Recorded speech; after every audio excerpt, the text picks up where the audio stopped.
Hi guys, my name is Diana Collins and you're watching Crimson Drive driven by NASCAR. The mix of salty sea air and burnt rubber. The big skies, high banks, and grandstands. The rumble in your chest. That's what we love about the Daytona 500.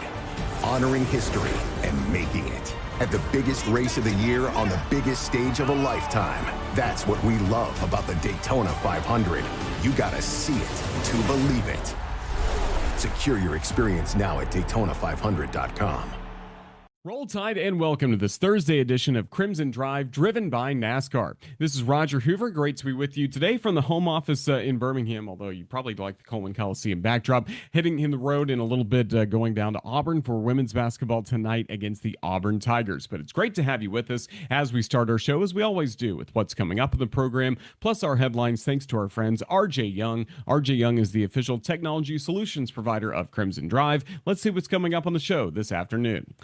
We'll start by talking with the point guard of the Crimson Tide women's basketball team, Diana Collins. Learn more about her journey to Tuscaloosa and how she's impacting Alabama as a starter this season after being on one of Alabama's best teams a season ago for the Crimson Tide. Then we'll catch up with Chris Stewart, the voice of the Crimson Tide, after Alabama men's basketball's great Tuesday win against Mississippi State, and we'll look to what's next for not only Alabama basketball, but football with Chris Stewart. Then Kristy Curry will join us to round out the program for her pregame conversation before Alabama takes on Auburn tonight in women's basketball. Looking at men's basketball, after two tough losses against Vanderbilt and Texas last week, huge response by the Crimson Tide, beating Mississippi State in Starkville 97-82, the final score. 9 straight victories for Alabama against Mississippi State in basketball. That is great to see for Nate Oates and the Crimson Tide. And again, just getting some momentum back, especially with LeBaron Philon Jr. Scoring a new career high of 32 points. First time he's been over 30 points in his Alabama career. Tremendous performance by Philon, as Chris Stewart mentions in our interview, looking like one of the best players in the nation with what he did last night. Now the Crimson Tide will have to keep it going coming up this week on the road, taking on the Oklahoma Sooners for a pretty early start time. It'll be a noon tip-off from the Lloyd Noble Center on campus at the University of Oklahoma. 11 a.m. will be our airtime for Alabama against Oklahoma, and then after that, the Crimson Tide will have a little bit of a break before the Tennessee matchup that is looming coming up for Alabama a week from Saturday. For the Crimson Tide women's basketball team, impressive victory on Monday, beating Missouri 74-63. Once again, Jessica Timmons, a fine performance scoring the basketball, and no surprise, she was named the SEC Player of the Week. Great honors for Jessica Timmons, as Coach Curry will talk about in our conversation. You had Carly Weathers score a career-high 23 points against Mizzou. Just everybody really clicking right now for the 17-1 Alabama women's basketball team. Chance to get to 18-1 tonight, and of course, win a rivalry matchup with the Auburn Tigers. 8 p.m. will be the tip-off at Neville Arena. I'll be on the call on our coverage starting at 7:45 all across the network. We've enjoyed the Iron Bowl of women's basketball over the last few years. Alabama in the last 10 meetings, 9 wins, only 1 loss. Kristy Curry certainly has had this rivalry in the right place. She has beaten Auburn and Tennessee more than any other coach Crimson Tide history. So hopefully that can continue coming into this matchup, Alabama against Auburn tonight. And don't forget, speaking of Tennessee, Lady Vols will be in town coming up on Sunday for a 1 o'clock tip-off here in Tuscaloosa. Then some other notes around Crimson Tide athletics. Coleman Coliseum will be busy tonight for the first Friday night heights of the season. A great matchup between Alabama and Florida. Ashley Johnston's team did so well with a season-high opening score, a best season opening score we've seen in Alabama history with what they did last week against Clemson. Hopefully they can keep it rolling tonight against the always talented Florida Gators. Then some great honors. Mark Ingram, of course, Alabama's first Heisman Trophy winner back in 2009. He has been named to this year's class of the College Football Hall of Fame. Maybe that'll be the same destination down the road for Michael Carroll. He took the first step there by being named a freshman All-American. We look forward to Michael Carroll being one of the true anchors of Alabama's offensive line coming up this season. Well, anchoring the Crimson Tide women's basketball team is Diana Collins, a player that's had an impact scoring the basketball, yes, this season for the Crimson Tide, but probably impacting the game just as much on the defensive end, helping Alabama to this tremendous start to the year with the Crimson Tide going 3-1 in SEC play and 17-1 overall to begin the season. We have a conversation with Diana Collins coming up as she talks about everything Alabama women's basketball. Roll Tide and welcome back to Crimson Drive, driven by NASCAR. Roger Hoover. Now please be joined at the LH Healthcare Advantage Center in our podcast studio by Diana Collins of the Alabama women's basketball team. Alabama off to a great start so far in SEC play. And Diana, Roll Tide. How's everything going? Yeah, it's going good. Doing great. We're glad to have you here as we talk about your journey to Alabama and especially year 2 for you with Crimson Tide. How much you've enjoyed getting to be part of this program and see kind of the transitions out of the way, and now you have really done a good job by getting to blend with your teammates over the last few years. I don't know. I really like Alabama. The coaching staff, everybody's great. The team is great. Very much a family atmosphere, and yeah, I pretty much enjoy it. What does grit, love, gratitude mean to you? I mean, we talk about grit, love, and gratitude after every practice, and basically it's like pointing out something that you're grateful for, something that you love, or something that you thought was gritty that day, which it can be anything. So yeah. Well, that's really good. Are there some moments you feel like this team has really showed that in games this year? Yeah, I think this team this year, even though all of our games haven't looked pretty, we've always found a way to win, and I think that's part of the gritty nature of us. Have you enjoyed, too, just the journey that this team has been on? Because there was so much star power on last year's team that took a lot of attention, but now a lot of you players are coming back for this year with some talented newcomers, kind of forging your own path, though, this year. I mean, we definitely lost a lot of key players last year, but learning and finding new roles of everybody this year has been fun. What do you feel like the identity of this group is right now? I don't know. I haven't really thought much about that. I think we try our best to play together, and we like to move the ball around a lot. Yeah. Well, and for you, especially being one of the point guards for Alabama or handling the ball a lot, we know you play off the ball some too. What makes this offense fun to play in? I think we do a lot of read and react stuff. It's more freedom playing in this offense. So I think that just being able to read and react, see what the defense or what you can make the defense do is kind of fun. Do you enjoy all the great options you have too, as once you have the basketball with you, there's some good scorers on the floor, like Carly Weathers, Jess Timmons. You can go down low to Essence Cody. There's so many different ways you guys can go. Yeah, I think that's the fun part too. You never know who's really going to go off that night. It could be anybody, any given day. And then how much of an emphasis do you all put on defense? Yeah, I think we try to emphasize defense a lot this year. We've done a lot of defensive drills and practices, all that kind of stuff. So defense is definitely an emphasis. You're pretty proud of your individual defense as you've continued on this college journey? Yeah, I guess so. Maybe a little bit. That's really good. What's it like playing for Coach Curry? What have you enjoyed most about playing for? I think she always brings a positive energy in practices. She's always she's on us, but she also knows how to uplift us and tell us the right things to do. So, yeah.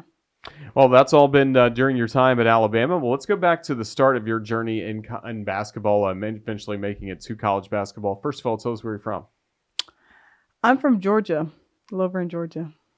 Play a lot of sports growing up? Yeah, I did. I played basketball, soccer, and tennis. And I always say that if I didn't play basketball, I would probably play tennis.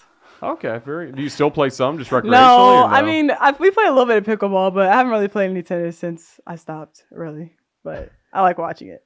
Absolutely. And then you're from a very athletic family. Tell us about your parents. Yeah, my dad played football at Mizzou, and he got drafted by the Green Bay Packers. And then my mom played basketball at the University of West Florida.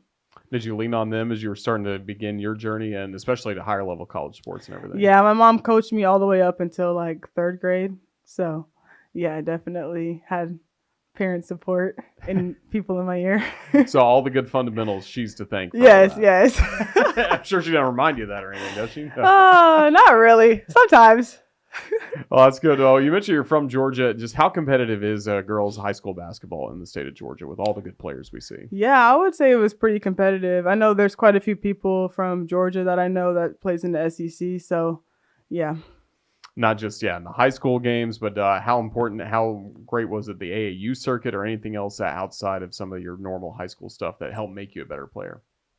Yeah, AAU definitely helps you develop as a player. I mean, I know all of us always do like all these training sessions and stuff, but you can never really apply it unless you're like playing in a game. So I think AAU is a big factor in development. And then what was the recruiting process like for you? It was fun. a little bit chaotic for me, but yeah, it was fun. You signed out of high school with Ohio State, some time there before making the decision to come to Alabama. Did you get to know Alabama's coaches and think about Alabama during your high school recruiting days at all? Yes, they did recruit me early on, but I had early on committed to Georgia my junior year, and then the coach left, so I ended up decommitting, and then I ended up going to Ohio State. But yeah, I got to know Coach Curry and them quite a bit. And that's good. And then once you made that decision to put your name in the portal after your time at Ohio State, what made Alabama stand out and kind of the right fit for you? I don't know. I'm a big family person, so the family culture was something that really stood out to me the most. And then you got to play here, and you've been on some really good teams for Alabama. What's kind of your favorite memory you've had, maybe in a Crimson Tide jersey, or a game that stands out that you're really proud of? I really liked the LSU game last year. It was a really good one. Yeah, that was a fun memory. You had some great crowd support for it at Coleman Coliseum. We've seen that continue to grow. How much fun has that made for this to be your home floor environment? Yeah, I think the more fans we can get out there, the more support we can have behind us, the more fun it is to play in Coleman. It really is a great spot. And now, as you continue across this season, what's going to be most important for you and this basketball team as we keep going through SEC play? I think mainly being where our feet are. Whatever decision in the game, not looking too far forward, not looking too far back, but being in that moment, kind of letting it soak in. Does the coaching staff do a pretty good job with that? Yeah, they do. Remind us every day. That's certainly good. What's your focus been in the classroom during your days here at Alabama? Just learning. Yeah. I mean, class is class, but yeah, I really like I had quite a few cool professors down here, so yeah, just learning, building, yeah. What's been your major and what you may think about after basketball's done? I'm a public health major, but I'm adding classes because I'm thinking about dermatology route. So that's been my main focus. That's really good. What else should fans know about you, especially away from the floor, away from basketball? I really like binge watching TV shows, and I have been getting into reading. There you go. Do you have a list or a books you want to read or a certain amount you want to hit this year? No, I haven't really done all of that, but I haven't really thought about all of that yet, but I definitely want to read quite a few books, but yeah. Oh, that's really good. As we finish up, what do you feel like this group's capable of over the next few months? I think we're capable of a lot. I think we're overlooked because we did lose a lot of people last year, but I think we're capable of a lot, and I just can't wait for everybody to see what we're capable of. We look forward to it. Diana Collins, thank you for the time you've given us on the Crimson Tide Sports Network. All the best with what's ahead. Roll Tide. Thank you. Yes, of course. Roll Tide. Hi, my name is Leonard Jemison. You're watching Crimson Drive, driven by NASCAR. This isn't just a race. It's the race. 500 miles of glory, a million memories, one place. That's what we love about the Daytona 500. You got to see it to believe it. Secure your experience now at Daytona500.com. From Diana Collins, we go now to Chris Stewart to talk about men's basketball and football at the University of Alabama. Chris was, of course, on the call in Starkville on Tuesday night. Got to see Alabama's great turnaround and just, again, a momentum-changing win for Nate Oates and the Crimson Tide basketball team, plus some thoughts from Chris on Alabama football during this busy time of the year. Best final 28 minutes we have seen from Alabama this year. You know what was crazy about it, Roger, is the fact that I think it was exactly 8:13 on the clock in the first half when Mississippi State hits a three to go up by 14. So it's 29-15. That's when they take their biggest lead. I look back at the numbers. It was 8:17 on the second half clock when Alabama got its biggest lead of 22. So in that time frame, again, I refuse to do math and embarrass myself further, but that's quite the turnaround. Just amazing what they did in that time frame. And then, it got a little closer at the end down to 14, but if you were watching, it wasn't close. Bama did a fantastic job of closing it out and playing the just tremendous basketball, especially given the circumstances. When you think about what they didn't have available to them, and Taylor Bowen and Keaton Bristow and Latrell Reitzel Jr., and I'm probably leaving somebody else out in that mix. But it was a really impressive effort, especially with the start they had, to be behind, to be down, and to rapidly. I mean, they had the lead at halftime, 36-34, after, again, being down 14 with less at the under 8 media timeout. It was a 14-point game, and just so impressed with the fight that they showed, in addition to the ability later to make stops or to make shots, but it was their ability to rebound and make stops. It's 20-9 on the glass when they're down by 14, and to flip that and wind up, I think, winning the rebound battle by 4, but that's another one that kind of changed with some skewed numbers down the stretch. They had a bigger advantage than that when it mattered. Just really impressed, really happy for them, but really impressed with what Coach Oates was able to get out of that squad. Love to see that, especially for LeBaron Philon, as he had a great game offensively, yes, but it seems like his defense was more in line as well with where Coach Oates wants it to be, and that made for a very special performance by a special player. Roger, he looked like the best guard in the country, best player in the country. He was so good, so under control, looked like he was ready, could do whatever he wanted to. And you're right, he was terrific on the defensive end. I don't have his stat line in front of me, but I think he had 1 turnover in 33 minutes. He, yes, had the 32 points, but he was 3 of 5 from 3.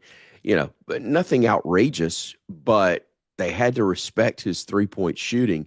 And when they come out on him, bye.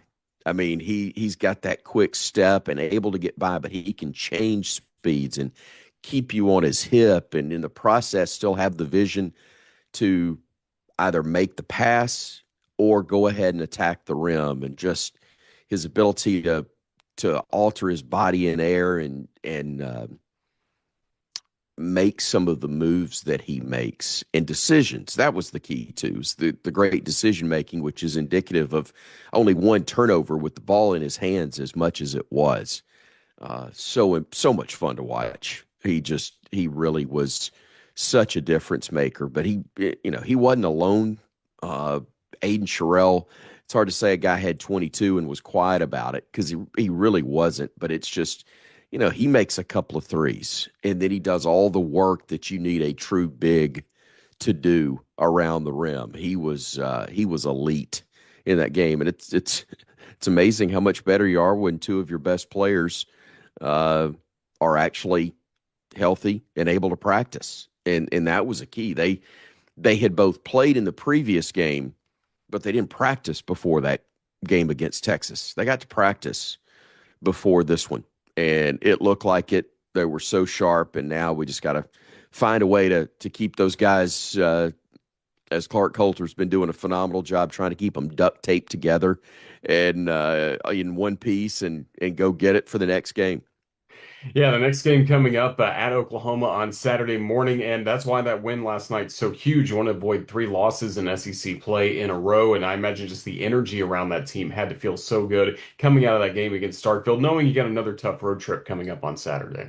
So funny. It was back in the hallway by the locker room, because, as you know, as soon as the game ends, I throw a commercial break, and then I head back to interview Coach Oates before he ever talks to his team.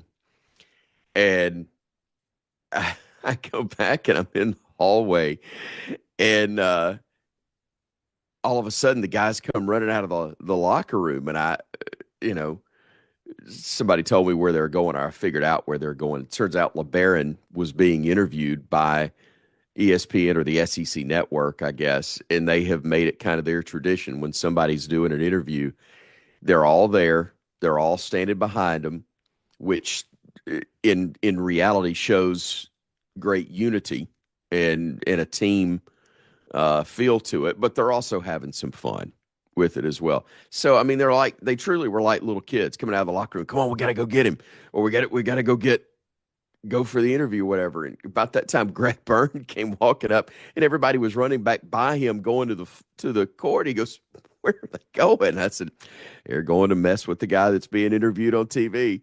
So he goes, "Oh, okay." So it's just fun to see them enjoy themselves and, take care of business like men, but still have fun like kids. And that's kind of the approach this team takes. And when you play like grown men, you've earned that right to go be a kid and have fun and enjoy yourself afterwards. But either way, both ways, they represent things really well, and it's very enjoyable to see. That's certainly good. So a lot of good things happening with Alabama men's basketball, especially after that win on Tuesday in Starkville. And looking at Crimson Tide football, Chris, this can be kind of a dizzying time of the year for fans trying to keep up with transfer portal, players coming back. Again, a lot of guys moving on to the NFL draft as well, like Ty Simpson, among with some of our other captains from this past year. But just for Alabama fans trying to keep up with everything, kind of what's most important? Where are you kind of looking when it comes to the construction of the team we'll have coming up for the spring, and then of course down the road in the fall? Here's where I am on that. When the dust settles and everything is done, then I'll talk to Kalen DeBoer and I'll ask him what he thinks. And then I'll base my opinion off what the guy, and I you know me. I'm not saying that flippantly towards you. I'm being absolutely honest. His opinion is the one that matters to me. I don't mean that disrespectfully towards anybody whatsoever, but I'll ask him, what does your roster look like? Where are you? And obviously, there's some guys that were tough to lose. Really good players, teammates, talented. At the same time, that's what college football is right now. The best story of the entire week was Ty Simpson making a decision that was best for him, but also expressing on the way out the door, you know what? Other schools tried to get me, and it was more important to me that my legacy was as an Alabama Crimson Tide football player than taking money on the short end now and maybe destroying what the legacy would be from an Alabama standpoint, which is the part. Look, everybody's got to make decisions that are best for them and their family in that moment. I completely understand that. And when there is a certain amount of money thrown at you and your family situation may be one thing, or maybe you get bad advice, that can happen too. But again, we're talking about 18, 19, 20, heck, even 21-year-olds. Good Lord, who am I to judge? I'm nearly 56 and I still make bad ones. It is, it's a lot on you when that is offered to you. So thankfully, Ty is grounded. He sought advice from people who could give him a very good perspective. And he made a choice that, to steal the line from the fight song, will have writ his name in crimson flame forever. And I'm glad that that's what that legacy will be. Portal-wise, to get to your question, I think Alabama's going to be just fine. Yes, you're going to lose some, but in the midst of talk shows lamenting what a terrible day the previous day had been, all of a sudden you're getting word that people were being replaced. And you're having what appears to be success. The reality is you don't know until you line it up, kick it off, play, and you add up the total when it's all over with. It can look really bad or really good sitting here the second week of January. But what does it look like as soon as the season's over with, which frankly, hopefully will be a week later from now, 1 year from now, and we'll know exactly how all of this played out.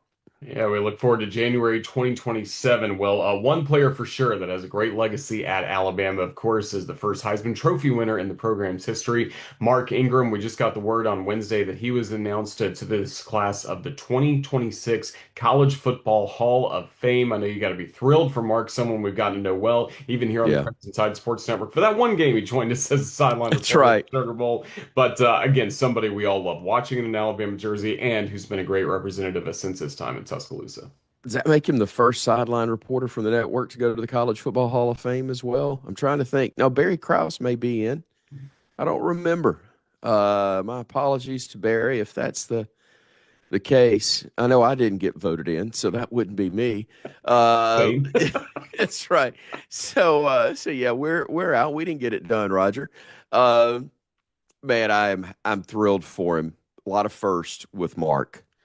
Um, but he was among those guys. My favorite, you know, before I ever met him, my favorite story, and I've shared it with you as it relates to Mark, is sitting in the press box at the Georgia Dome, rest its soul, um, pregame warmups for Alabama Clemson, Tommy Bowden's last season as head coach, Nick Saban's second at the University of Alabama. And in pregame warmups, even though he was not huge, Mark was already a grown man. You just look at him and seeing Mark Ingram and Julio Jones, and the smile that came on my face is like, holy cow, we got some of those guys again. Not that we didn't have good players, not that we didn't have impressive looking players, but the look was just different. And I don't remember what he ran for that night, but it was clear that he was going to be a difference maker. And by golly, he sure did to win that, to lead us to the national championship. The Heisman in his speech was, all from the heart and so fantastic. And was a great representative while he was in uniform. He's been a great representative since then. Still waves the banner on Big Noon Kickoff every week, and the podcast he does with Urban Meyer. He's still a huge Bama fan, in addition to being a Bama legend, and I'm just thrilled for him that he gets this honor to go into the College Football Hall of Fame. Extremely well deserved. He's one of the best. Well, Chris Stewart, you are as well. Just thank you for the time you've given us here on Crimson Drive, driven by NASCAR. We'll see you coming up later on this week with everything coming up. Hey, Coach, as well on Monday night. We look forward to all of it. But thank you for your time. Roll Tide. Thank you, buddy. Same here. Roll Tide. Hi, I'm Carly Weathers, and you're watching Crimson Drive, driven by NASCAR. We appreciate the time of Chris Stewart. Safe travels for him coming up to Oklahoma. Safe travels as well to Kristy Curry and the women's basketball team making their way to Auburn, Alabama for tonight's matchup, a rivalry weekend. Auburn tonight on the road, home on Sunday against Tennessee. So this is the perfect time to catch up with Kristy Curry and see what it will take for Alabama to continue its winning ways against Auburn. Coach, it's time for a rivalry matchup. Alabama against Auburn. This is always special as we renew this rivalry tonight. Yeah, it's really special, a very difficult place to play. We know we'll walk in there 10 down, but we're just so excited for the opportunity, and I think our players understand that all games count the same, but we all know that there's a little space in the corner of our heart where this one just means a little bit more. So we're excited for the opportunity, and I've been pleased with our kids' response on, the game plan, how we have to go down and switch gears from a different system and style of play from Missouri, and we'll go in prepared. We just need to go out and execute the game plan. Well, it has been a quick turnaround for your basketball team, but let's first of all go back to Monday night at Missouri. What led to success for the Crimson Tide? Well, just, I thought it was just a gritty, gutsy win. We had some adversity. We were in foul trouble. Obviously, we were, with Essence out and not playing, and then Naomi goes down. We had a couple of injuries and, but I thought our bench stepped up. We had phenomenal leadership. I thought Diana Collins really fought through some adversity and helped us down the stretch. Ace Austin came in. Our backcourt there, when it wasn't always pretty, really helped us. And then I thought Carly and Jess's leadership was just extraordinary. Naomi Jones stepped up. So, it has to be a collective effort. And I think that's going to be the same story at Auburn. We're going to have multiple efforts from multiple people. We look forward to that. And for Jessica Timmons, named the SEC Player of the Week, how is she impacting your basketball team winning and performing at a high level? Just the unrequired. She's a player that does the unrequired. She's always in the gym early with Coach Kelly, working through shooting, position play. She's always in the film room with him. It's extraordinary because it's the work that you put in when nobody's watching. Everybody wants to play, but what is the work that you put in that's beyond practice? And it doesn't have to be long, right? It can be that 20 to 30-minute session. And she's always texting, calling, asking, working. She's really worked on her patience of letting the game come to her. And I'm really proud of her maturity with the ball in her hands, her decision making. She's just grown up a lot, and it's great to see. And that's what a fifth year can do for you. Certainly is exciting. Now, your team having to bounce back after playing Monday on the road, travel back to Tuscaloosa, and then prepare for another quick turnaround on the road trip. Just how have you seen your basketball team manage all of that as they get ready for this quick turnaround? Yeah, there's no excuses. We'll probably get home, at 2 or 3 a.m. and turn around and play Tennessee on Sunday at 1. But I do believe this. I mean, we'll be up for this. These are the moments as a player you'd rather play than practice. I also think when these players are in this day and time with basketball, the way it is in the summers, they play multiple days a week, back to back, 2, 3 games a day. So, we don't have any excuses. And I think a lot of times, when you're playing well and you're finding ways to win games, you want to keep playing. So I'm not a real big fan of bye weeks anyway, or being off, and I think it's really important for us as we head into our bye week, a chance to rest, that we take care of what's important now. We talk about WIN, what's important now, and all that matters now is to go win at Auburn. And we'll focus on recovery and hydration and nutrition. Again, I think we're built for this. Once again, you're taking on a new head coach at a different school in the SEC. What can you tell us about what you've noticed from Coach Vickers and this Auburn program as they've started the year? Well, he's done an unbelievable job. We had a chance to schedule him because we wanted to be challenged. We had a chance to watch his team nearly upset Maryland in the first round of the tournament last year. And then playing Norfolk State, I just have great respect for him. And I always wanted to play him because it was such a challenge for us to get better. His system and style of play, they want to shrink possessions.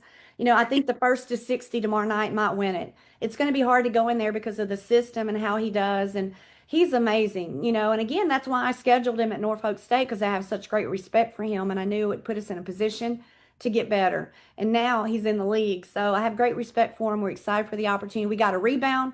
We've got to do a really good job of making sure that we protect the paint points, and contest every shot from the outside. Coach, we're looking forward to it. Thank you for your time. We look forward to Thursday night, Alabama against Auburn. Roll Tide. Roll Tide.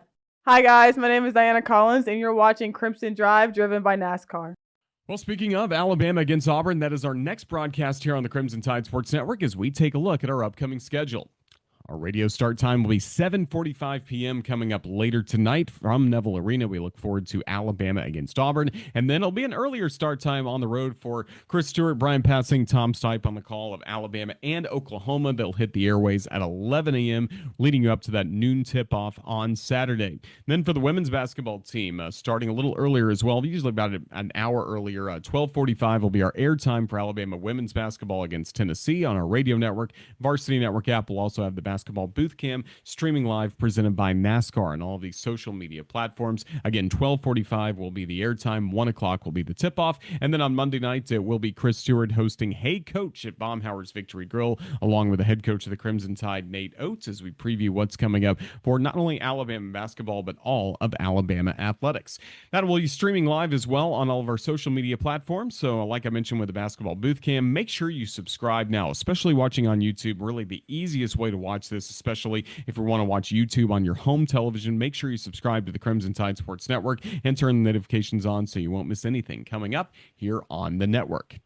It's going to wrap up this busy Thursday edition of Crimson Drive, driven by NASCAR. Huge thank you to our guest, Diana Collins from the LLH Healthcare Advantage Center studios, plus Chris Stewart and Kristy Curry. Thanks as well to Ethan Caravan, our producer, who put all of this show together, as well as produced that interview with Diana at the top of the show. We thank Ethan, as always, for his hard work on Crimson Drive, driven by NASCAR. For all of us with the Crimson Tide Sports Network, this is Roger Hoover saying thank you for watching. Let's enjoy, hopefully, a very winning weekend for Alabama basketball, gymnastics. We'll talk to you again next Tuesday for Crimson Drive, driven by NASCAR. Until then, have a safe weekend. Roll Tide, everyone.